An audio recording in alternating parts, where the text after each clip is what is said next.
ایک زمانے کی بات ہے، ایک خوبصورت سلطنت میں ایک شہزادی رہتی تھی جس کا نام عائشہ تھا۔ عائشہ دنیا کی سب سے خوبصورت اور ذہین لڑکی سمجھی جاتی تھی، لیکن ایک بات تھی جس کا اس کے دل میں گہرا حسد تھا، وہ تھی اس کی ماں ملکہ زہرا، جو نہ صرف خوبصورت تھی بلکہ حکمت اور دانشمندی میں بھی بے مثال تھی۔ عائشہ کو اپنی ماں سے ہمیشہ محبت تھی، مگر وہ کبھی یہ نہیں سمجھ پائی کہ اس کی ماں کی مقبولیت اور عقل کیوں لوگوں کے درمیان اتنی بڑھ گئی تھی۔ شہزادی کا دل اندر ہی اندر ایک عجیب سے غم میں ڈوبتا جا رہا تھا، کیونکہ وہ چاہتی تھی کہ اس کی ماں کی جگہ وہ لے لے۔ وہ یہ نہیں چاہتی تھی کہ کسی اور کے دل میں اس کی ماں کی جگہ ہو۔ ایک دن عائشہ نے ایک پر اسرار جادوگرنی کے بارے میں سنا جو لوگوں کے دلوں میں حسد پیدا کرنے میں ماہر تھی۔ شہزادی نے اس جادوگرنی سے ملاقات کی اور اس سے اپنی ماں سے حسد کی حالت کو دور کرنے کے لیے مدد مانگی۔ جادوگرنی نے ایک جادوئی کمر بند دیا جو صرف اور صرف شہزادی کی خواہشات کے مطابق کام کرتا تھا، لیکن اس کا ایک بڑا خفیہ پہلو تھا۔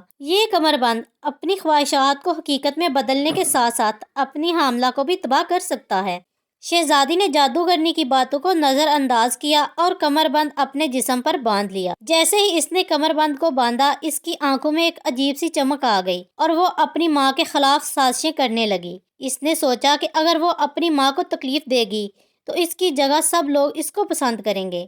وقت گزرنے کے ساتھ ساتھ عائشہ کی چالیں بڑھنے لگیں اور ملکہ زہرا کی صحت خراب ہونے لگی، لیکن شہزادی کو یہ حقیقت نہ سمجھ آئی کہ وہ جتنا اپنی ماں کو نقصان پہنچاتی ہے، اتنا ہی کمر بند کا جادو اس پر اثر انداز ہو رہا ہے۔ ایک دن جب ملکہ زہرا کی حالت زیادہ خراب ہوئی، شہزادی کو احساس ہوا کہ اس کے عمل نے اپنی ماں کی جان خطرے میں ڈال دی ہے۔ اس جادوگرنی کی دی ہوئی کمر بند کے بارے میں یاد آیا اور فوراً اس کو کھولنے کی کوشش کی، لیکن کمر بند کا جادو اتنا طاقتور تھا کہ اس نے شہزادی کو اپنے جال میں جکڑ لیا تھا۔ وہ بے ہوش ہو گئی اور اس کی عقل و ہوش واپس نہیں آئی۔ چند دن بعد شہزادی کو ہوش آیا اور وہ اپنی ماں کے پاس پہنچی۔ اس نے اپنی ماں سے معافی مانگی اور سچائی کا پچھتاوا کیا۔